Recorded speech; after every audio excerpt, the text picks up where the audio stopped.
है direct selling में, और एक व्यक्ति को अगर प्रोफेशनल नेटवर्कर बनना है, क्या करना चाहिए?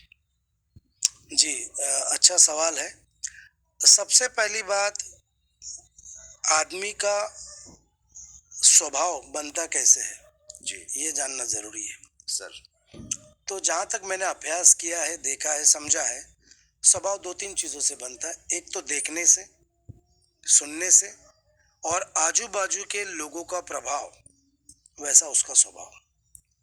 तो जिस माहौल में एकाध इंसान पला बड़ा है, जिसने देखा ही मौज मस्ती है, खाना खाना, हुल्लड़ मचाना, शोर, टीवी, शराब, ये सब माहौल में वो पला बड़ा है, तो सबसे पहली बात वो एन्जॉयमेंट इसी चीज़ को समझता है। और जैसे आपने कहा कि वो मज़े लेके करना चाहिए, उसकी ज़िंदगी के मज़े तय है सर। वो इन सब चीज़ों को मज़े समझ रहा है, और उन मज़ों को कंटिन्यू करके वो कोई बड़ी उपलब्धि हासिल करेगा, ये मेरा मानना नहीं है। काम करना क्यों ज़रूरी है, जीवन का स्तर बढ़ाना क्यों ज़रूरी है, एक छोटी सी स्टोरी मैं शेयर करूंगा सर। Please please. सर, एक पंडित जी सुबह शाम पूजा पाठ करते थे, और पूजा पाठ करते करते एक दिन मंदिर में से आवाज़ आई कि भाई आने वाले 7 दिन बाद आपकी मृत्यु होने वाली है, आने वाले संडे को 7 दिन बाद। और आकाशवाणी करके आकाशवाणी गायब हो जाती है। पंडित हालांकि स्पिरिचुअल है, आध्यात्मिक है, वो जानता है कि एक ना एक दिन जाना है, लेकिन दूसरी आकाशवाणी वापस आती है कि 7 दिन बाद आप मरोगे, और ठीक 1 महीने बाद इसी धरती पर दोबारा आपका जन्म होगा, और वो जन्म होगा आपका सुअर का। अब तब पंडित को पसीने आ जाते हैं, क्योंकि जिंदगी भर 2-2 बार नहा धो के पूजा पाठ करने वाला पंडित सुअर क्या खाता है, कैसे रहता है, इस बातों से भली भांति परिचित है। तो वो पसीना आता है, वो तुरंत अपने बेटे को बुलाता है कि भाई 7 दिन बाद मैं मरने वाला हूँ।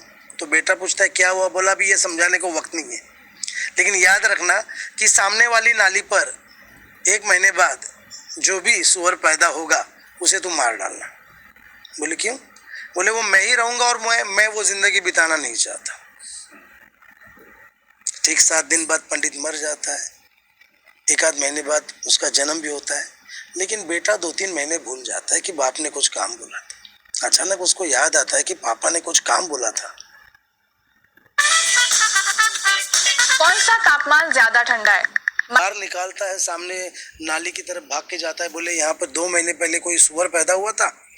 तो साफ सफाई करने वाला बोलता है देखो वो कीचड़ में जो खेल रहा है ना, वही पैदा हुआ था।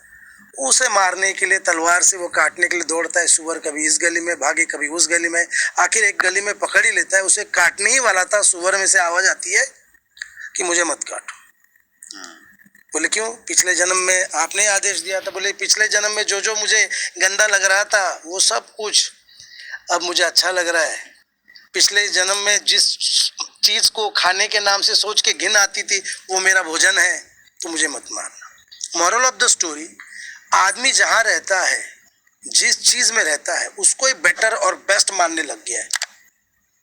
इसके ऊपर भी कुछ हो सकता है ये देखने के लिए भी तैयार नहीं है सर। और फिर उसको चेंज करने के लिए आप ही बताइए सर, प्रोफेशनल लोगों का पॉइंट ऑफ व्यू जरूरी है या नहीं है? बेहद जरूरी है, क्योंकि उसके एंगल से, उसके दृष्टिकोण से वो जो जिंदगी जी बहुत बड़ी दुनिया है, बाहर की दुनिया देखना नहीं चाहता, या 1-2 बार कोशिश करने के बाद वो फेल हो चुका है, तो उसकी धारणा हो गई है कि ये अपना काम है ही नहीं है। मार्केटिंग के प्रति कभी भी कोई कोर्स नहीं है। हालांकि आपके ये 3-3 किताबें जीवन बदल सकते हैं, लेकिन सर एक किताबें घर पे लेके जाके शोकेश में रख